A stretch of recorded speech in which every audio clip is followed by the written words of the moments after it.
السلام عليكم ورحمة الله وبركاته.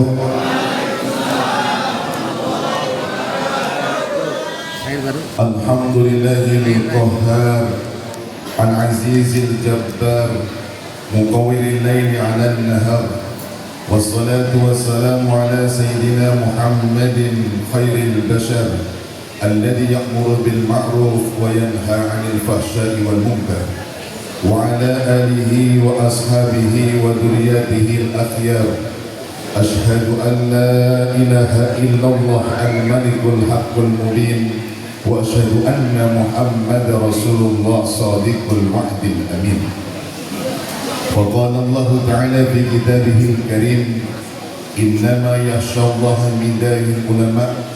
وقال رسول الله صلى الله عليه وسلم: العلماء ورثة الأنبياء. صدق الله العظيم وصدق رسول الكريم ونحن على ذلك من الشاهدين. حضرة الأفاضل جميع العلماء والأساتذة yang kami hormati, Ketua Tanfidiyah Pengurus Cabang Nahdlatul Ulama, sahabat kami Dr. Ki Haji Muhammad Zainuddin MSI, beserta Wakil Sekretaris yang baru saja memimpin pelantikan kita pada pagi hari ini. Yang kami hormati Bapak Camat atau yang mewakili Bapak Lurah yang sudah sekian tahun berada di wilayah kita, tak pindah-pindah juga. Saya agak 4-5 kali ceramah di masjid ini, lurahnya belum ganti. Alhamdulillah. Jadi cocok kayaknya dengan masyarakat. Yang kami hormati jajaran dari Lajis NU Kota Batam yang turut menyertai kita pada pagi hari ini, Ketua LBC NU Kecamatan Sagulung, Rois Suriah LBC NU Kecamatan Sagulung, dan seluruh jajaran Suriah dan Tanfidiyah ranting NU se-Kecamatan Sagulung yang baru saja dilantik. Kita doakan bersama, mudah-mudahan oleh Allah diberikan kekuatan menjalankan tugas berkhidmah di Jamiah Nahdlatul Ulama.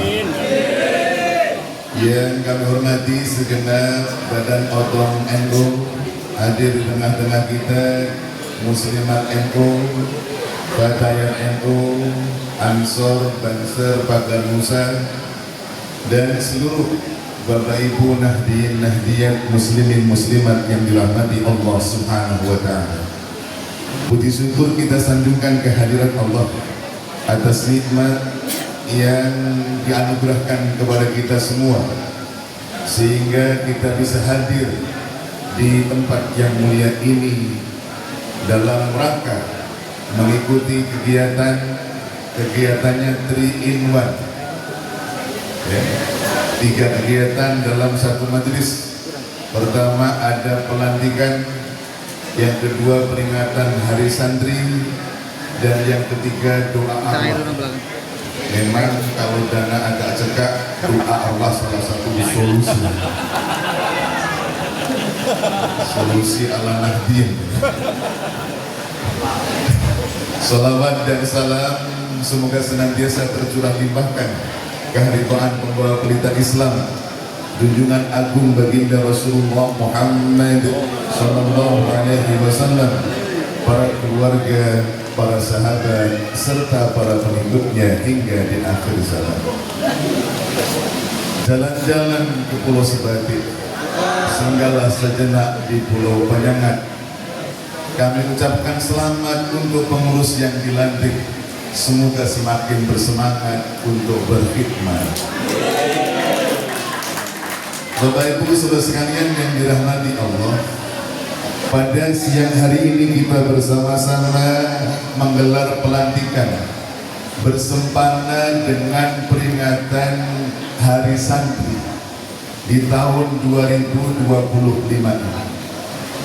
Kita tahu bahwa Hari Santri dicanangkan tanggal 22 Oktober tidak ada lain bermaksud untuk merujuk resolusi jihad Nahdlatul Ulama pada tanggal 22 Oktober 1945 yang digagas oleh Hadratus Syekh Ki Hasyim Asy'ari, di mana kalau kita baca isi resolusi jihad tidak ada lain berisi resolusi fatwa beliau berkenaan perintah bagi umat Islam untuk mempertahankan negara kesatuan Republik Indonesia.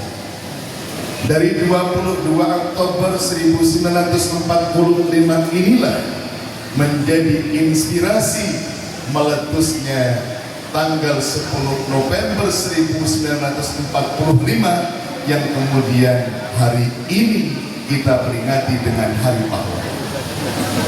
Kalau merujuk resolusi jihad 22 Oktober 1945, semestinya kalau melihat esensi yang kita peringati adalah pencetus resolusi yang tidak ada lain adalah Hadratus Syekh Ki Hasyim Asy'ari. Pertanyaannya, kenapa 22 Oktober disebutnya Hari Santri, bukan Hari Kiai? Padahal kalau kita rujuk mestinya Hari Kiai. Kenapa? Karena rujukannya adalah resolusi jihad yang disampaikan oleh Hadratus. Kenapa kok disebut Hari Santri, malah nggak ada Hari Kiai? Tidak ada lain, hal ini menunjukkan bahwa sesungguhnya setiap kiai itu pasti santri. Saya ulang sekali lagi, setiap kiai itu pasti santri. Makanya kalau ada kiai nggak pernah jadi santri, patut dipertanyakan kiai. Salah satu cara biar sah jadi kiai, dia berkhidmah ke Jamiah Nahdlatul Ulama. Itu Pak Agus tadi. Karena daunnya Mbah Hasyim, siapa orang yang ikut mengurusi NU, maka dia aku anggap menjadi santri. Maka bagi kita yang gak pernah mondok kok pengen jadi kiai, jalan satu-satunya berkhidmah di NU.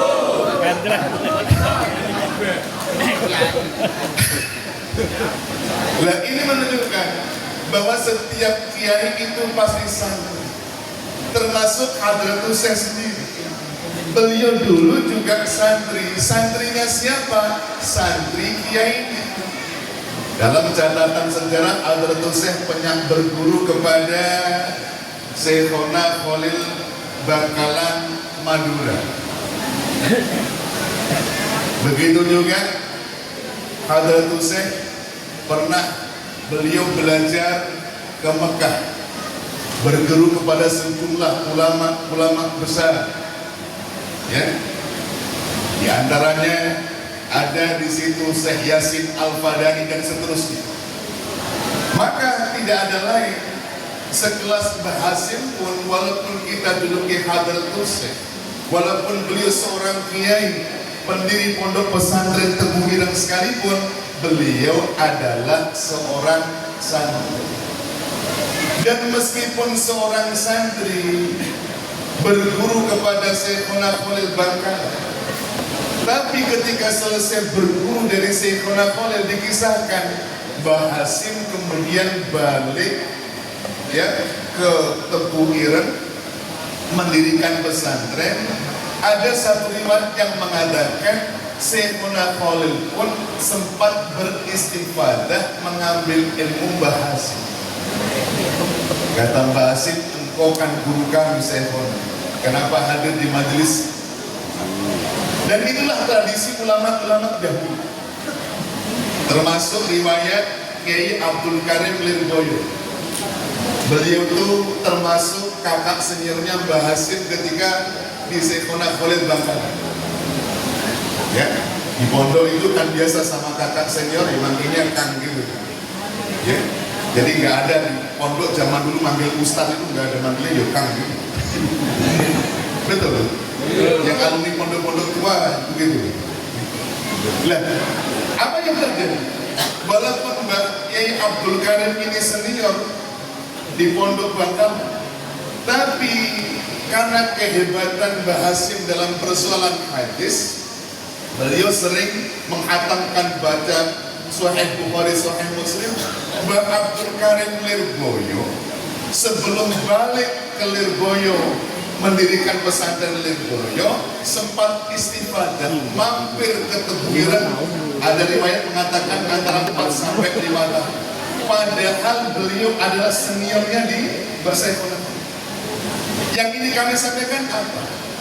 Tradisi santri-santri dahulu yang itu merupakan tradisinya Nahdlatul Ulama, itu terbiasa antara ulama, antara kiai saling beristifadah ilmu.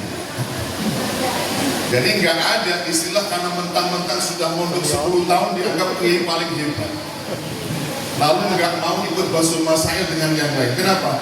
Ilmuku pokoknya paling tinggi, nggak cocok lah basul masail. Ini masalah. Kalau ikut gaya kiai dulu biasa. Ya, kita yang terbiasa basul masail, walaupun itu kita anggap senior sekalipun, kalau hujahnya kurang kuat, takbir kita punya kurang mantap, di debat biasa. Ini yang ingin kami sampaikan. Ya, ayo tradisi-tradisi ulama saling istifadah menimba ilmu satu sama lain, terus kita pupuk di Jamiah Nahdlatul Ulama. Nah, saudara sekalian, para kiai, para masyayikh yang kami hormati, bahwa santri itu sebenarnya siapa? Ya. Kalau kita tanya, ya, ma huwa santri, wa ma adroka ma santri. Santri itu siapa sebenarnya? Kan hari ini kita peringati hari santri, tapi tahu tidak yang disebut santri itu siapa? Sebagian masyayikh menjelaskan santri itu kalau ditulis pakai menggunakan huruf Arab pegon. Tahu Arab pegon? Ya, yang pernah mondok tahu. Kalau nggak pernah Arab pegon berarti nggak pernah mondok ya. Ya. Kalau kita dihidasin namanya Arab Melayu, tapi cara tata bahasanya agak beda. Saya kebetulan sedang meneliti, membandingkan antara Arab Pegon, Arab Melayu dengan Arab Jawi yang ada di Malaysia. Itu kaidahnya ternyata ada perbedaan. Ya. Kalau ditulis pakai Arab Pegon, santri itu terdiri dari huruf sin, nun, ta, ro, iya. Sebagian masyayikh mengajarkan santri yang pertama itu terdiri huruf sin. Sin itu sering diartikan singkatan dari satirun anil uyun. Artinya santri itu suka menutup kekurangan, menutup aib, menutup celah. Maka insya Allah kalau orang itu ilmunya benar, pasti nggak akan jadi provokator. Saya ulang sekali, kalau ilmunya benar, pasti nggak akan jadi provokator. Kenapa? Karena jadi santri itu satirun anil uyun, tidak suka mengumbar aib orang, baik secara fisik ataupun secara maknawi. Lihat saja, secara fisik saja pakaian kita itu pakaian satirun anil uyun. Aib secara fisik ya pakaian ini. Punya baju namanya kopiah. Apa ini? Bahasa kitanya kopiah. Kopiah itu sebenarnya dari bahasa Arab, dari kata kufiyah. Ud'u rabbakum tadarru'an wa khufyah. Berdoalah kalian kepada Tuhan kalian dengan rendah hati, dengan suara lemah lembut. Ya. Maka disimbolkan dengan pakaian kita menggunakan khufyah, pensil. Maka bagi kalangan santri, nggak pakai tutup muka, nggak pakai pensil, nggak pakai songkok, itu kalau di pesantren manapun dianggap aib. Betul? Yang pernah mondok salaf betul begitu? Saya dulu kalau nggak pakai pensil kena denda. Ya. Nah, pakainya namanya apa? Khufyah. Simbol apa? Khufyah dalam bahasa rendah diri, rendah hati. Tidak akan sombong orang kalau pakai itu. Kemudian pakai pakaian di bawah namanya sarung. Sarung itu dari bahasa Arab. Menggunakan sarung itu kalau bahasa Jawanya sarungan. Karena orang Jawa itu, Pak Lurah, tak pandai mengucapkan bahasa Arab yang fasih. Ya, sebenarnya sarungan itu dari kata syar'an. Artinya apa? Syar'i. Ya, sarungan itu simbol pakaian syar'inya orang NU. Makanya orang NU kalau benar-benar kemana-mana pakai sarung.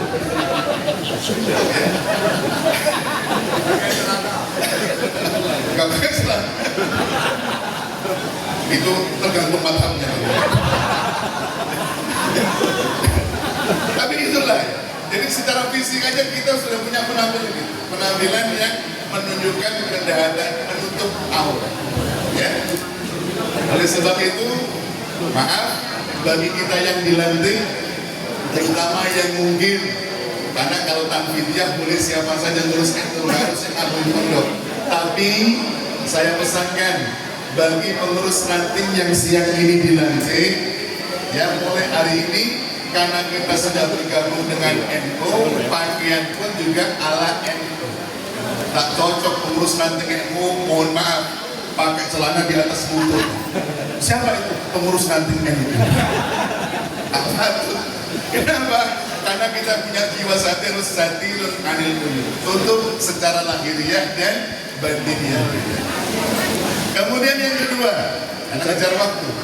Bahwa santri itu huruf yang kedua adalah nun. Nun itu adalah singkatan dari naibun anil ulama. Apa artinya? Santri itu adalah penerus atau pengganti para ulama.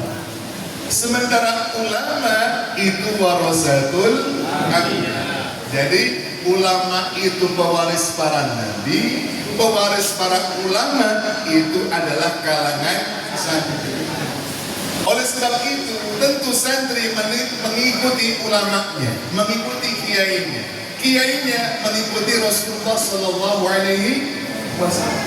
Dan kalau kita baca sirah nabawiyah, ya, baca kitab sirah nabawiyah, sejarah Nabi, baginda Rasulullah Sallallahu Alaihi Wasallam, walaupun beliau seorang nabi, seorang rasul, pada dirinya terdapat uswah yang komprehensif, uswah yang komplit. Laqad kana lakum fi Rasulillahi uswatun hasanah. Sungguh ada pada diri Rasulullah suri teladan yang baik. Nah, kebaikan keteladan Rasulullah itu dalam semua bidang. Ya, bukan hanya soal agama. Kalau kita baca sejarah, Rasulullah itu seorang nabi dan rasul membawa risalah agama. Rasulullah lah yang menjelaskan agama ini dengan fatwa-fatwanya. Oleh sebab itu di NU diterjemahkan urusan NU juga urusan fatwa, urusan diniyah. Diterjemahkan dalam sebuah lembaga namanya Lembaga Bahsul Masail NU. Niru Rasulullah dari aspek apa? Aspek Rasulullah sebagai orang yang menjelaskan syariat Allah Subhanahu pada diri Rasulullah.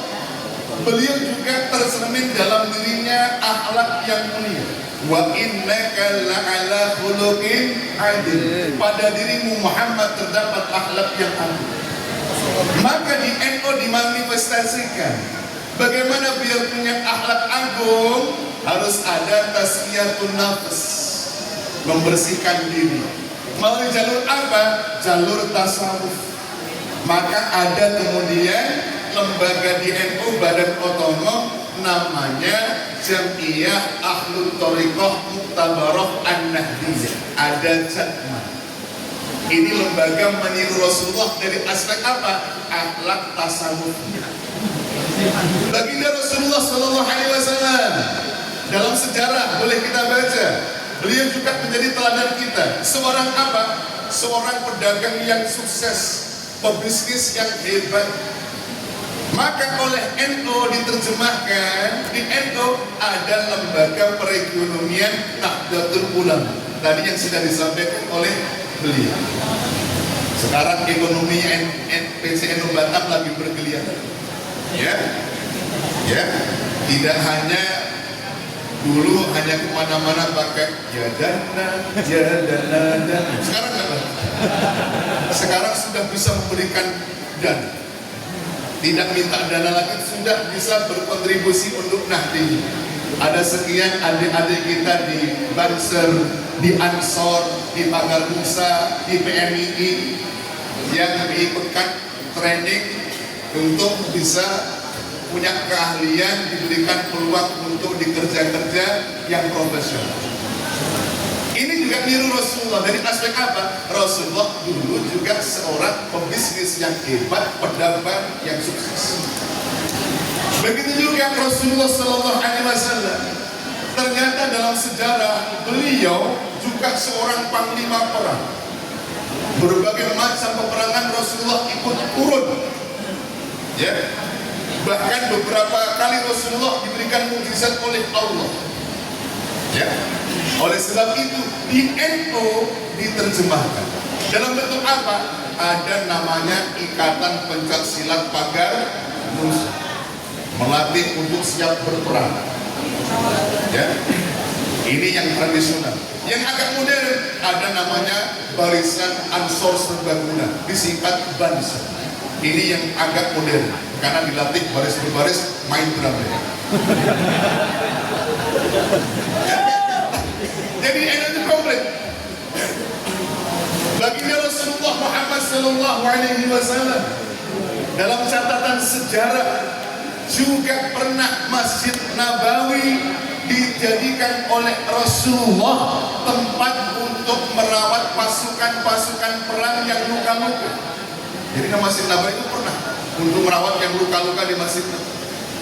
Sehingga secara tidak langsung merawat orang yang sakit, dunia kesehatan juga menjadi perhatian baginda Rasulullah Sallallahu Alaihi Wasallam. Maka kemudian NU menerjemahkan dalam programnya ada Lembaga Kesehatan Nahdlatul Ulama, LKNU namanya. Di Batam ada. Sedang mau bergerak, mau bikin Ini udah jadi. keliling.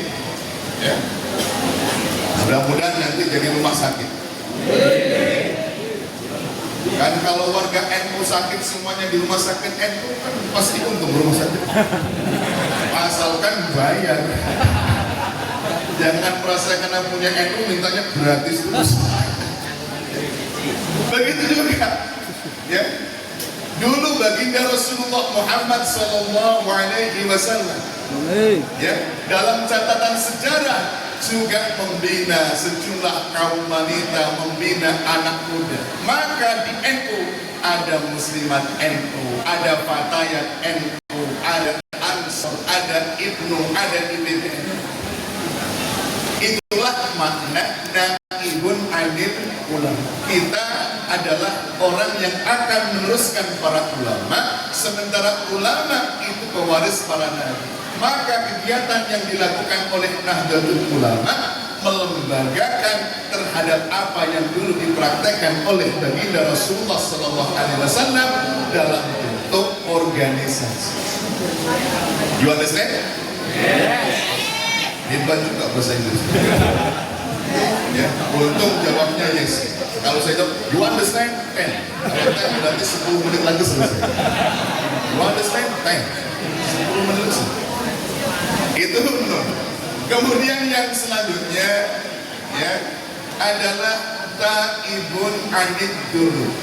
Sin, nun, ta. Ta-nya adalah taibun anid dulu. Yakni bertaubat dari dosa-dosa. Oleh sebab itu, salah satu tradisi Jamiah Nahdlatul Ulama itu di setiap kali pertemuan pasti ada namanya kirim doa. Betul? Ya. Dan yang didoakan oleh NU bukan untuk yang hidup saja, yang sudah wafat pun juga didoakan. Semua kegiatan pasti diawali dengan tahlil. Inti tahlil apa? Mendoakan orang-orang yang telah mendahului kita dan mendoakan kita hidup semoga surga diberikan husnul khatimah oleh Allah Subhanahu wa taala. Kenapa? Karena ya sudah tradisi sejak dulu ada namanya Lailatul Ijtima. Isi Lailatul Ijtima salah satunya di dalamnya ada istighosah dan tahiyat. Kenapa? Karena santri itu selalu ya taibun anitun ya. Kemudian yang selanjutnya yang keempat adalah huruf roh. Apa roh itu? Rohibun fil khair, yakni suka di dalam kebaikan-kebaikan.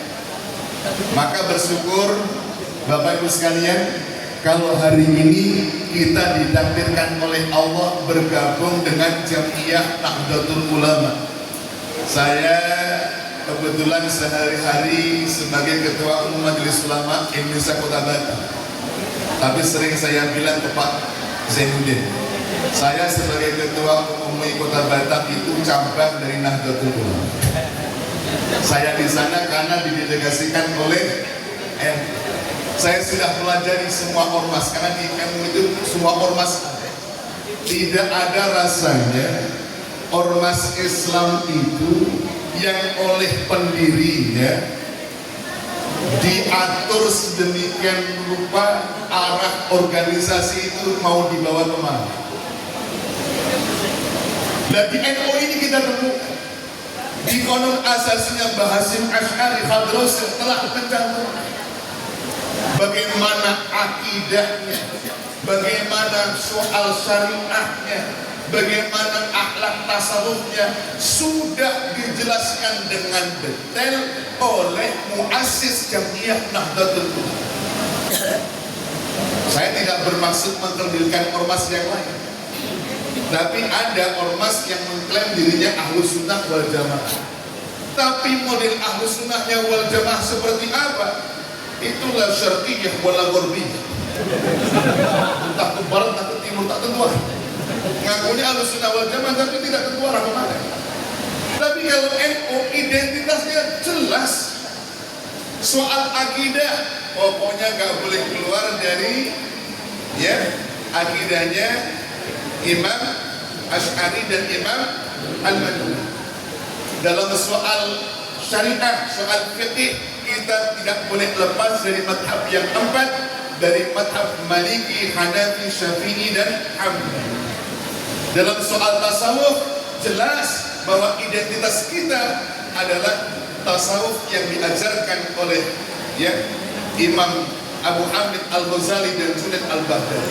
Jelas. Maka beruntung kita berada di Jam'iyah ini. Arah organisasi itu sudah sedemikian jelas disampaikan oleh Hadratus. Dan apa yang disampaikan oleh Bahasim ini hari ini dilirik oleh banyak negara-negara yang hari ini sedang berkonflik. Karena mohon maaf, kita Indonesia ini dengan segala kelebihan kekurangan yang kita miliki, kita menjadi muslim terbesar di dunia.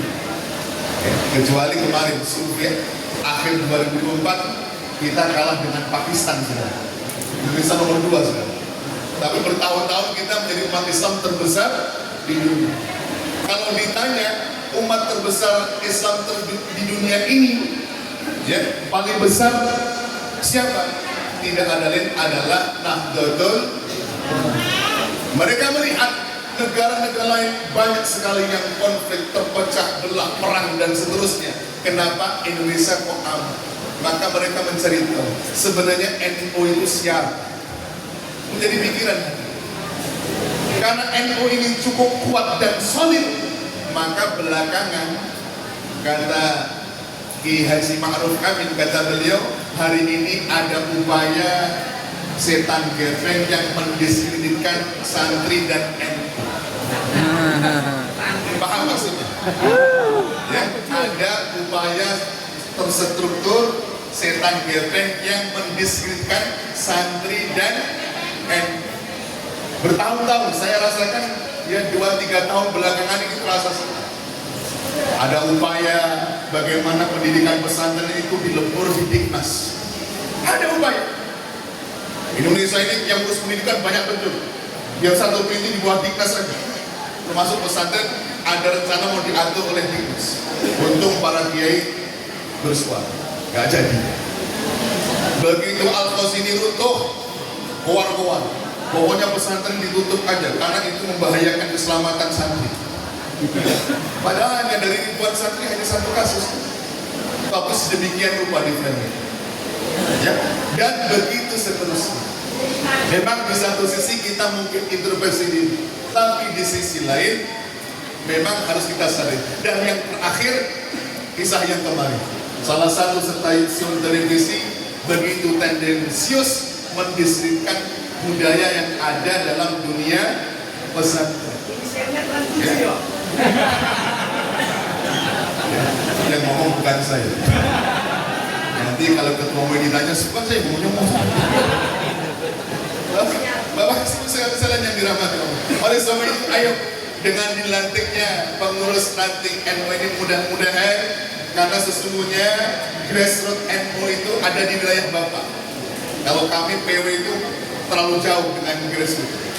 Yang paling dekat langsung bersentuhan dengan masyarakat adalah yang ada di ranting-ranting ini. Ayo kita satukan Jamiah Nahdlatul Ulama, kita kuatkan para santri, karena ke depan akan ada terus upaya-upaya yang bisa jadi untuk mendiskreditkan kita. Jangan berkecil hati, jangan malu dari menjadi anggota NU, jangan merasa tidak nyaman jadi orang NU, karena ada upaya membuat kita tidak nyaman. Maka kita semakin ditekan, harus kita semakin solid bahwa Nahdlatul Ulama adalah nafas dan jiwa kita. Nahdlatul Ulama adalah darah daging perjuangan kita. Insya Allah kalau kita semua serius mengikuti Jamiah Nahdlatul Ulama, mengurusi Jamiah Nahdlatul Ulama seperti yang dikatakan Mbah Hasyim Asy'ari, insya Allah kita akan diakui menjadi santrinya. Dan kalau menjadi santri Mbah Hasyim, beliau akan mendoakan kita husnul khotimah saat Allah Subhanahu wa ta'ala. Inilah barangkali sekelumit mauidhah yang bisa kami sampaikan pada siang hari ini.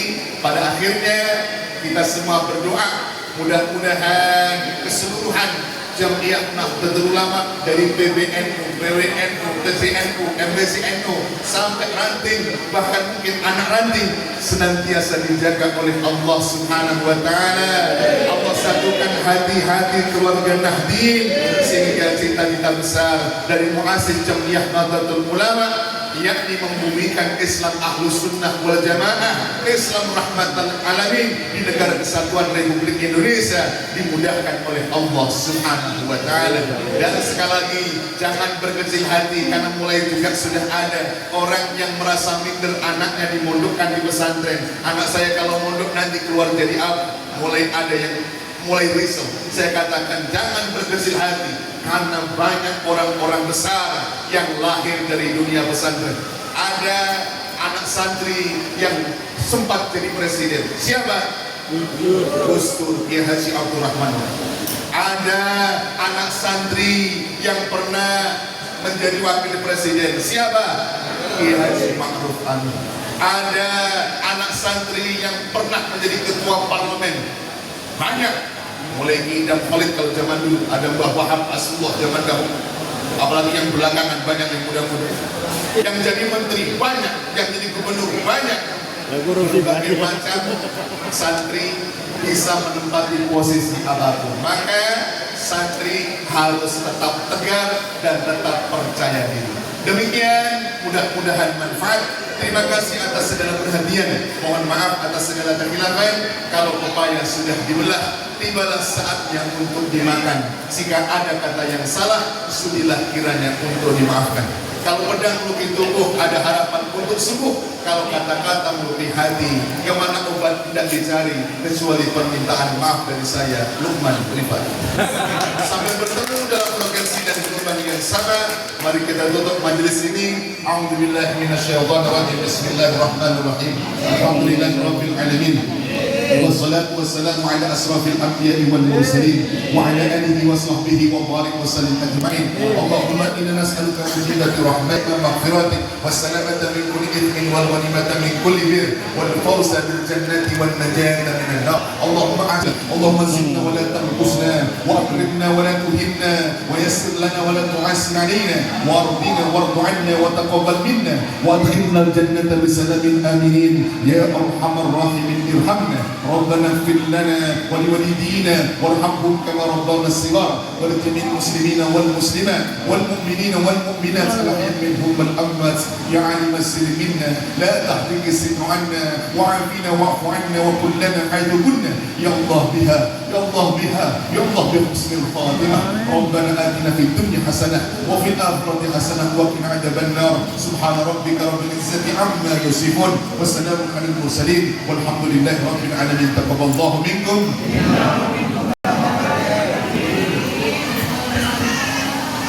Terima kasih kami sampaikan